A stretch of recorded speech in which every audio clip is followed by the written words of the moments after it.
నమస్తే welcome to our channel నేను సమ్రిన్ ఈ రోజు మనతో క్రియేటివ్ డైరెక్టర్ గీతా కృష్ణన్ గారు ఉన్నారు వారితో మాట్లాడుతాం హలో సార్ హాయ్ ఐపాక్ కి జగన్ సర్వే రిపోర్ట్ ఇచ్చారు సో సోషల్ మీడియాలో ట్రోల్స్ అవుతున్నాయి ట్రోల్స్ ఏమైతున్నాయి సార్ ఇంతకి యాక్చువల్గా మోర్ దెన్ ట్రోల్స్ జగన్ ఈ ఐపాక్ సర్వే అనేది తెలుసుకున్న తర్వాత చాలా హ్యాపీగా ఫస్ట్ టైము ఎలక్షన్లు అయిన తర్వాత ఒక ఒక ప్రశ్న ఉద్దేశించి దాని గురించి మాట్లాడడం అనేది పిక్చర్స్ వచ్చినాయి బయటికి.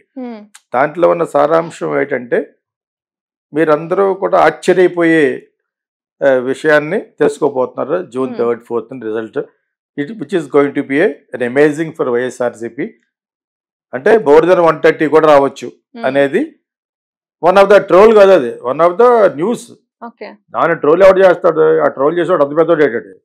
వాళ్ళు ఎవడుంటాడు? చంద్రబాబు నాయుడు మనిషి ఉంటాడు, లోకేష్ మనిషి ఉంటాడు, అటు పవన్ కళ్యాణ్ మనిషి ఉంటాడు, వాళ్ళ యొక్క ఛానల్స్ అయి ఉంటాయి. అందుకు తప్పితే ఎవరు ఎదురు ట్రోల్ చేస్తారు? మిమ్మల్ని ఆల్రెడీ ట్రోల్ చేసిన చోట నువ్వు గెలవు అని, చంద్రబాబు నాయుడు ఓడిపోతున్నాడు అవి ఉన్న ట్రోల్స్. కుప్పలో చంద్రబాబు నాయుడు ఓడిపోతున్నాడు 38,000 ఓట్లను కూడా ఇచ్చారు. అవి ట్రోల్స్ అంటే. ట్రోల్స్ కాదు ఇవన్నీ. ఏంటంటే it's only A comment against the such person, such politician. ఒక పొలిటీషియన్ మీద కామెంట్ చేసినవి దాన్ని వాళ్ళు రకరకాల యూట్యూబ్ ఛానల్స్లో పెడుతున్నారు. వీళ్ళకి కావాల్సిన వీళ్ళు ఆ తమ్లేస్ ఎవరికి కావాల్సిన వాళ్ళు పెడుతున్నారు. కుప్పంలో అతను గ్యారంటీ ఓటమి చంద్రబాబు నాయుడు వీడు తెలుసు ఆల్రెడీ. అది ఒకవేళ వైఎస్ఆర్సీపీ ఓటు పుట్టించినా కూడా అది తప్పే. దాన్ని మళ్ళీ ట్రోల్ చేసేవాడు ఇంకా తప్పు. ఎదవకంటే ఎదవన్నారు, ఎదవ కింద లెక్క. అదే విధంగా జగన్ అక్కడ ఓడిపోతున్నాడు అని అక్కడ ఎవరో ఇచ్చారు, ఇంకో చోట వచ్చి ఇంకోటి ఏదో ఇచ్చారు. ఇవన్నిటిని పురుషుతో పెట్టడానికి జగన్ ఐపాక్ సర్వేని చూసిన తర్వాత అతను మాట్లాడడం అనేది చాలా హైలైట్ గా చూపిస్తారు. Not only here, including national YouTube channels లో ఆల్సో. నేను కొన్ని వాటిలో చూసాను యాక్చువల్గా. Which is going to be which is uploaded from other states. ఎందుకంటే అది ఎందుకు చేస్తారు? జగన్ మీద ప్రేమ కాదు అక్కడ, అతని మీద ఉన్న ద్వేషం, మోడీ మీద ఉన్న ద్వేషం. అది నువ్వు మళ్ళా జగన్ పక్కన గెలవాల్సి వస్తుంది, నీకు అలాగే ఇక్కడ 400 సీట్లు రావని. ఇప్పుడు టార్గెట్ ఎవరో ఇక్కడ అయిపోయింది, ఇంకా టార్గెట్ మోడీ. దేశం అంతా ఎవరి మీద టార్గెట్ చేస్తారు? మోడీ, అమిత్ షా గవర్నమెంట్ ఉన్న ఆ పార్టీ ఉన్న బీజేపీ పడిపోవాలని చూస్తూ ఉంటారు, అంతే కదా. అంటే అందులో కొన్ని చాలా ఇంటెలిజెంట్ పీపుల్ మాట్లాడే కొన్ని ఛానల్స్ ఉన్నాయి, తెలుగులో కూడా ఉన్నారు, వాళ్ళ పేర్లు ఎందుకు కానీ వాళ్ళందరూ కూడా చెప్తున్నారు. అక్కడ చూసి వీళ్ళు, ఇక్కడ చూసి వాళ్ళు రకరకాలు చెప్తున్నారు. ఆ విధంగా ట్రోల్స్ కాదు, ఈ spoken with very good Joy అట. చాలా హ్యాపీగా, చాలా జూబిలియంట్ మూడ్ లో మాట్లాడాడు జగన్. మీరందరూ కూడా ఆశ్చర్యపోయే రిజల్ట్ వస్తుంది, బుక్ మీద వేలు వేసుకునే రిజల్ట్ రాబోతుంది, history is going to repeat అన్నాడు అనమాట. అంటే అర్థం వై నాట్ 175 దగ్గరికి వెళ్ళిపోతున్నారు అర్థం. అంటే అంత ధీమాగా మాట్లాడుతున్నాయంటే ఇతర కళ్ళకు దేవుడు అన్న చెప్పాలి, వాళ్ళ అనాలిసిస్ వాళ్ళకి ఉంటుంది. ఐపాక్ అనేది కాకుండా వాళ్ళకి ఎక్కడెక్కడ ఏ కాన్స్టిట్యూషన్ లో ఉన్న క్యాండిడేట్లు ఉంటారు కదా, వాళ్ళు కొన్ని చెప్తారు. దాని ప్రకారంగా వీళ్ళు సాక్షి టీవీ చేస్తుంది, అవి చెప్పరేళ్ళు. ఆ విధంగా కొన్ని నిజాలు తెలిసి వాళ్ళకి, ఆ నిజాల్లో వీళ్ళకి రిజల్ట్ ఎలా కనిపించి ఉంటది, ఎంటైర్ గెలిచిపోతాం అంటే అర్థమయ్యేటప్పుడు. అంటే ఈ పక్కన ఈ కూటమి వాళ్ళు చేసేదంతా రాంగ్ అని అర్థమైపోతుంది కదా. సిట్టింగ్ సీఎం మళ్ళీ ధైర్యంగా చెప్తున్నారంటే ఇప్పుడు ఇంకెలాగ ఎలక్షన్ జరగవు. అలా చెప్పడం వల్ల జగన్ కి రూపాయి ప్రయోజనం ఉండదు. అయినా కూడా ఎందుకు చెప్పాడు? లేకపోతే అబాస్ పాలు అయిపోకుండా, లేకపోతే షేమ్ అవ్వకుండా ఉండాలంటే చెప్పకూడదు. చెప్పాడంటే ఏంటి? Is been confident 200%. అంటే అది నమ్ముతావా, ఇది నమ్ముతావా? ఇప్పుడు అది మన ఇష్టం. అది వీళ్ళు చేసే నమ్ముతావా, వీళ్ళు చేసే ట్రోల్స్ నమ్ముతావా, అతని తరపు నుంచి మన జగన్ తరపు నుంచి చెప్పే వాళ్ళని నమ్ముతావా అనేది it is our discretion. It is our discretion. It is our the kind of reservation. మనం నమ్ముతామో నమ్మం అనేది అది మనం ఒక అనాలిటిక్స్ గా మాట్లాడుతున్నాం కాబట్టి, ఒక అనలిటికల్ గా మాట్లాడుతున్నాం కాబట్టి మనం ఒక నిర్ధారణలో వచ్చి మాట్లాడుతున్నాం. ఎవరు చేసినా కూడా కొంతవరకు చెప్పగలం. అతను ఇంత కాన్ఫిడెంట్ గా ఇది చెప్తాడు. పెద్ద పెద్ద ఇంటెలిజెంట్ ఛానల్స్ చెప్పినాయి, చాలా ఇంటెలిజెంట్ గా చెప్పి ఇండివిజువల్ కొంతమంది ఉన్నారు. డెఫినెట్ గా న్యూట్రల్ గా కాకపోయినా మోడీకి ఎగెనిస్ట్ గా ఉన్న వాళ్ళంతా 5-6 ఛానల్ చూశాను. వాళ్ళు ఇతని గురించి చాలా బాగా చెప్పారు. ఇతను ఇంత హ్యాపీగా ఉండాలని కారణం ఇతను స్టేజ్ మీద చాలా విచిత్రమైన రిజల్ట్ చూడబోతున్నారు మీరు అనే దాన్ని ఎక్కడా కూడా వక్రీకరించకుండా చాలా పాజిటివ్ నోట్ తో చెప్పారు కొన్ని ఛానల్స్. మరి అవి చూస్తాను నేను. అవును. నేను స్పెషల్ గా వెళ్ళిపోయి నాకు ఇంటెలిజెంట్ వాళ్ళు ఫోన్ చేసి చెప్పరు కదా, జగన్ పక్కన ఉన్నవాడు చంద్రబాబు నాయుడు గారు పక్కన ఉన్నవాడు చెప్పరు కదా. ఆ? ఏదో చంద్రబాబు నాయుడు గారు వాయిస్ ని డ్యూప్ చేసి చెప్పినవి కూడా కొన్ని చూశాను. ఆ పథకాలు ఏమీ లేవు. నేను అమరావతి వస్తాను, వచ్చిన తర్వాత నా ప్రాపర్టీస్ కూడా అన్ని మన అందరి ప్రాపర్టీస్ అక్కడే ఉన్నాయి కాబట్టి అందరికీ లబ్ధి చేరేట్ చేస్తాను. ఈ పథకం లేదు, గాడిది గుడ్డు లేదు.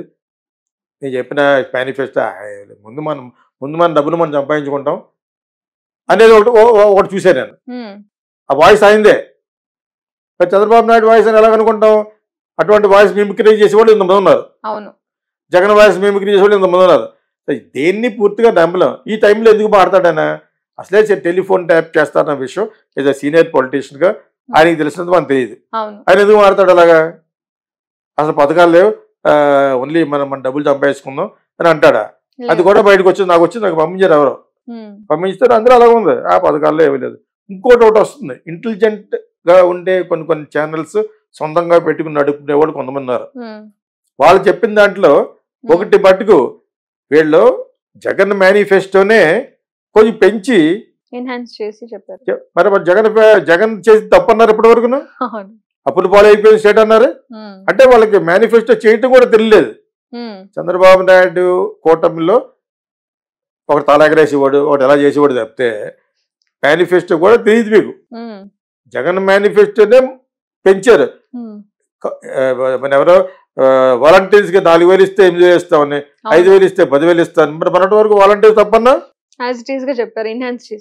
So that means you don't have individuality. కొత్త పథకాలు ఏమి లేవు. ఆ రోజుల్లో కూడా అంతే. ఆరోగ్యశ్రీ అని వైఎస్ రాజశేఖర రెడ్డి పెట్టింది అతను చెప్పేవాడు. తర్వాత వాట్ ఎవర్ కాంగ్రెస్ గవర్నమెంట్ చేసిందో మళ్ళీ అవి పెట్టారు. 5 పథకాలు 6 పథకాలు ఇక్కడ పెట్టారు కదా. కర్ణాటకలో పెట్టిన సక్సెస్ అయితే రేవంత్ రెడ్డి ఇక్కడ కూడా పెట్టాడు. సక్సెస్ చేశాడు అతను.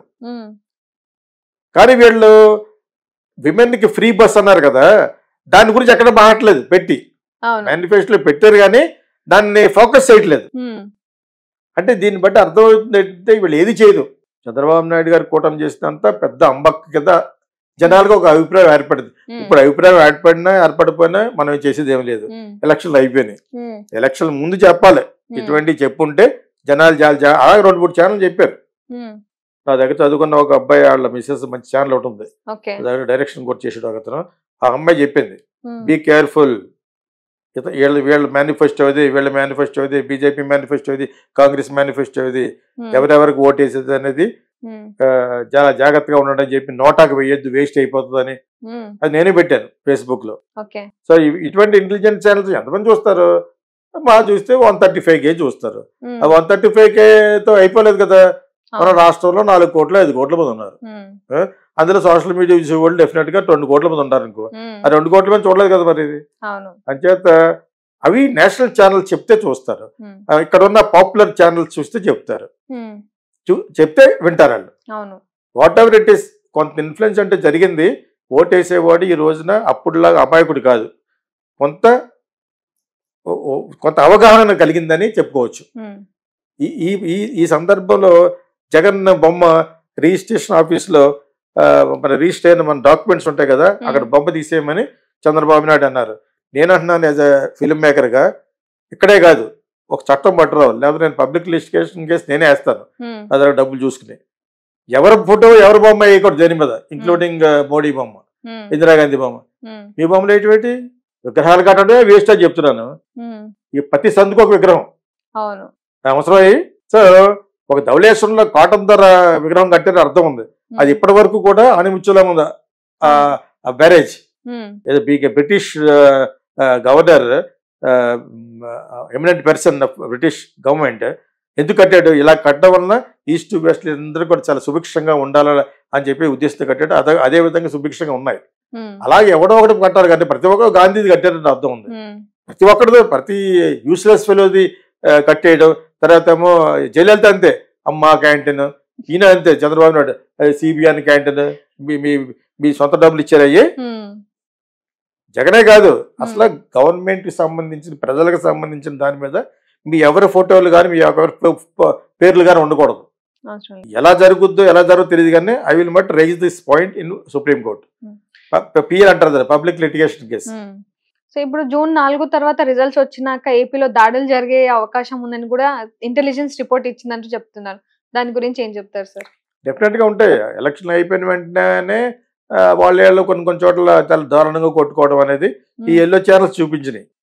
అంటే వైఎస్ఆర్సీపీ వాళ్ళు అంటే ఎక్కువ గొడవ పెడతారని అనేది వాళ్ళు చూపించారు. మరి వాళ్ళు కొట్టి కూడా ఉన్నాయి. ఎవరో తెలుగుదేశం కూటమి వాళ్ళు కూడా అరాచకాలు చేసినవి ఉన్నాయి. అవి ఎక్కువ ప్రబలంలోకి రాలేదు. బికాజ్ వీళ్ళకున్న ఛానల్స్ అక్కడ లేవు. అక్కడ సాక్షి ఒకటే ఉంది కదా, అందరూ చూడకపోవచ్చు కదా. సో రెండు పక్కల జరుగుతూ ఉంటే బ్లడ్ షట్ అనేది జరుగుద్ది, డెఫినెట్గా జరుగుద్ది. అది ఇంటెలిజెంట్ అనేది కాషన్ చేసింది. ఎలా కాషన్ చేసిందంటే యు బీ అలర్ట్, అవసరమైతే సెంట్రల్ బలగాలు తీసుకొచ్చి దాన్ని అరికట్టాలి, బీ కేర్ఫుల్, బీ కాషియస్, జాగ్రత్తగా ఉండాలి అని చెప్పేసి. ఆంధ్రాలో ఎలక్షన్ రిజల్ట్స్ వస్తున్నాయి, ఇండియాలో నాట్ ఓన్లీ హియర్ చాలా చోట్ల వస్తున్నాయి జూన్ 3. అటువంటిప్పుడు you have to be alert everywhere.